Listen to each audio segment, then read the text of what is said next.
Yes, I'm my daughter with something she doesn't have. I didn't get, right? Mm-hmm. In regards to skills, how to thrive in this environment compared to some shoes or a device that's not helping her in the future. So, because unfortunately, as a people, we equate things, material things, with taken care of and providing. We actually were having this conversation coming here in the car, right? And we were talking about how our generation did a disservice to the generation behind us, our kids and stuff, because we didn't provide them with the knowledge of certain things. We weren't apologetic for mistakes that we made. We think that giving you things makes up for the lack of emotional intelligence, of affection, of direction, of all of those things that we should be giving our kids. But because we didn't have it either, we claim, well, we don't know how to give it, right? So if I didn't get it, how do I know how to give it to you? So, but what I do know I can do for you is I can buy you these Jordans. I can get ahead and buy you this, or I can get you a car, or I can do all of these material things to show you that I love you. You know, and sometimes that's some people's love language, but we have to understand that it's deeper than that, that we have to help them develop that emotional intelligence, that how to be able to navigate through these waters that we call life, especially young black men. You know, you need to know how to make it home when you get stopped. You need to know to make sure that you got this consent for this young woman say that you done did something to her you ain't want her to do in the middle of it. Like, it's so many different things that we need to be teaching our boys and also our girls to not put yourselves in situations for things like that to happen, you know, or don't put people. I've seen young girls cry assault when it didn't even happen because she was mad, right, and destroying people's lives. You know, we need to teach them that's what do you do with that anger? That's part of the emotional intelligence. What do I do when somebody hurts me? How do I try to get them back and get them jump shot, call the police just because I'm mad and they didn't really do anything? So, yeah, we need to learn that too, because a lot of us didn't get it. Our parents were busy. We was latchkey kids. We was raising each other. Can you break down the difference between the women as far as both? So what's up with the sister? That's why I'm laughing, because I was hearing about the sisterhood. Ain't no sisterhood. That don't fake sisterhood. Yeah, go ahead. No, I know it's fake still, but I just wanted to elaborate. Please, they can miss me with that. I do not buy into that whatsoever. This is how I'm able to keep my relationships tight and strong, because I do not allow. Like, you ain't spending the girl. Don't drink too much because you can't stay the night here. We're gonna get you an Uber. My husband, he don't need to be down here. He said hi as he went up to the room. You don't need to be around my man. I do not do that. I do not play that game. You talking to him, what we talking about? I want to hear what happened. I'm not doing that. I don't trust women. That sisterhood is a way for them to get in and get your man. Please. Crazy. So, I just want to touch on one more thing on this before we move to the next question. So, I just want to be clear. You see it as a red flag if a woman has a lot of girlfriends? Yep, because those are her people. Those are the people that's in her ear. You know what I'm saying? And if you have one of your girlfriends have an unhappy relationship, but you good, she gonna poison that. That is just what women do. And it's indirectly.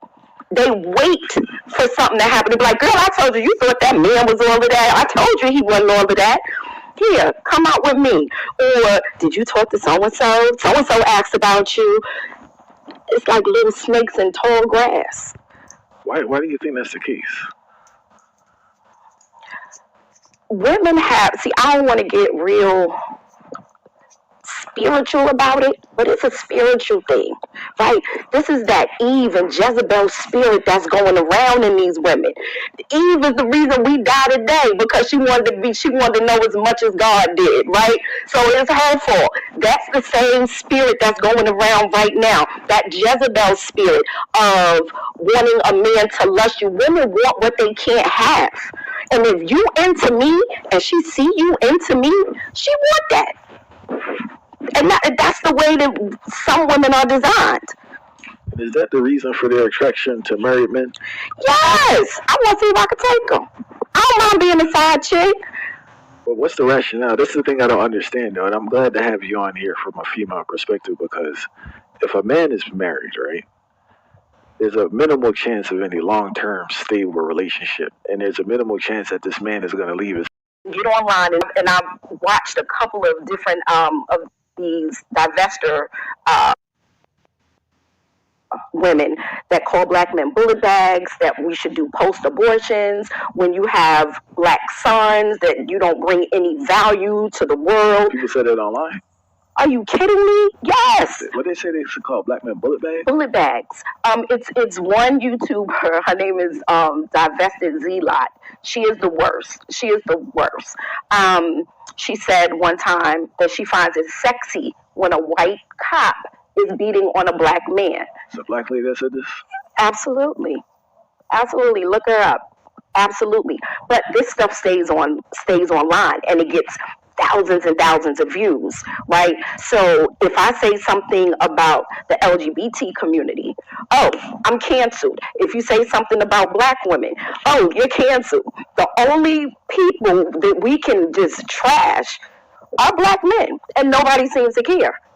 I started a petition so that we can get these divestors labeled as a hate group because it's sickening. Again, I have a son, I have 2 grandsons, I have nephews, I have men in my life whose lives are valuable and worthy, you know. And so for people black women who look, we part of each other. So for me to say that your life is worth nothing, and I love when police beat on you or kill you, that's giving the green light to say, like, who cares about you? You know, they call me mammies, they call me pick-me's, they call me all kind of names because I defend and I advocate for black men. Can we talk about single women not understanding how detrimental it is trying to be their son's friend / girlfriend sometimes? Started a slut walk just so that it can be justified to be a whore, right? So everything is justified for us. We can't handle it. Women can't handle the truth. We say we can, but we can't. If you tell me that the reason our relationship is like in an uproar or something because of something that I did, that will make me feel as a woman inadequate. That'll make me have all of these other emotions. So I'm just gonna flip it, Jedi mind trick you, right? And it's you, because if you didn't say that, and when you said it, you was like, you know, and I'm gonna find a reason, and then if all else fails, I'm gonna cry, right? So you can leave me alone. All right. Ain't no accountability. How did you grow to deal with constructive criticism in your own life from a man? Because I was raised by a single mother, right? So I wanted that masculine male thing to kind of guide me. Like I yearned for that. Like I wanted a man to say, like, hey, as a woman, you should blah, blah, blah, blah, blah. You know, ladies don't curse. Or, like, I wanted those things. So I welcomed it. So if I did something that was wrong, the thing with me in all of my relationships, I am, whether it's my marriage or my friendships or whatever, I can tell you when I did something wrong, or I can accept it. You know what I'm saying?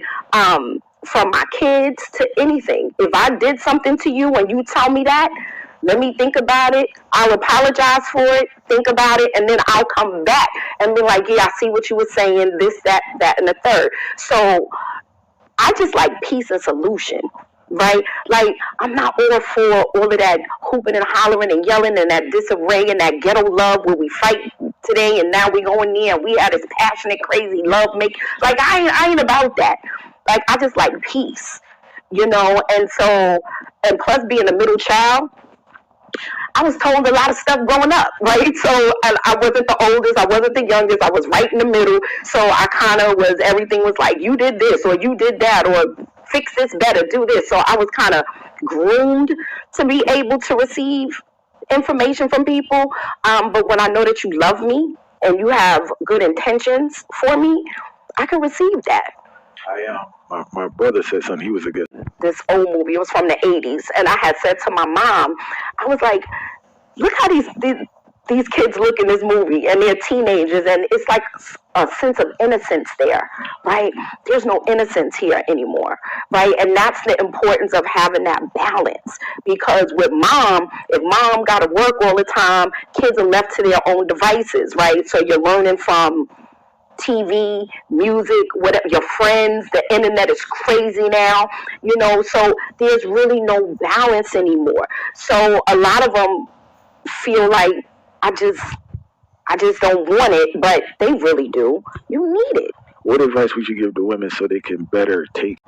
They're going to think it's an attack, but they just have to understand that if it's coming from somebody that loves you or has some endearment for you, it's not to hurt you, it's to make you better, and people can help you be a better version of you. And that's the thing, they have to get out of their mind that people are trying to change them or control them, or you just saying that because you want me to be this kind of way. No, I do, right, for the betterment of us, not because I want to manipulate you or make you a puppet. So they just have to understand that we are not perfect, right? So people are going to have some pointers on where we could brush up. When you go to work and your boss tell you you don't do something right, you don't get mad and curse him out. Why would you come home and do that to your man? So give him that same respect and understanding.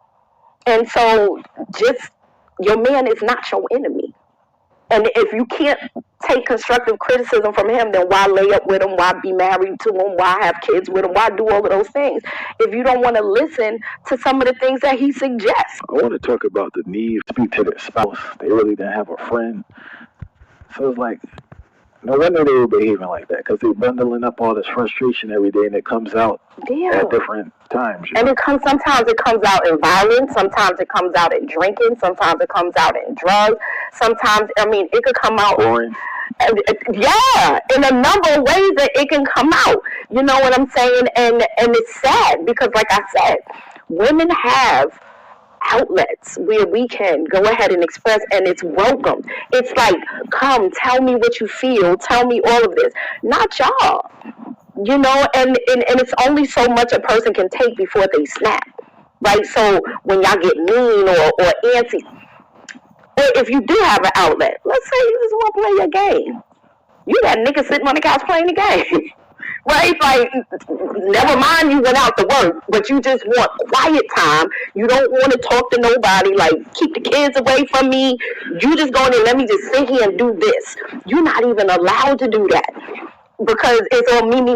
Let me tell you about my day. This is what my boss said. That lady at the job trying to kill me. They want to take my... We just want to just lay all our stuff on you, but don't want to relieve you of your stuff. I have been guilty of that in the past as well. So I'm not speaking on something like I'm a saint. That was a learned behavior, where it's like you got to look at your man and be like, he off. What's wrong, boo? Even if you don't... Sometimes he don't want you to give him an answer. He just wants you to listen and know that he's not going to be judged in that moment. Now, if you ask me what I think, then I'll tell you. Otherwise, I'm going to just sit there and listen and rub your head. Well, when did you learn that?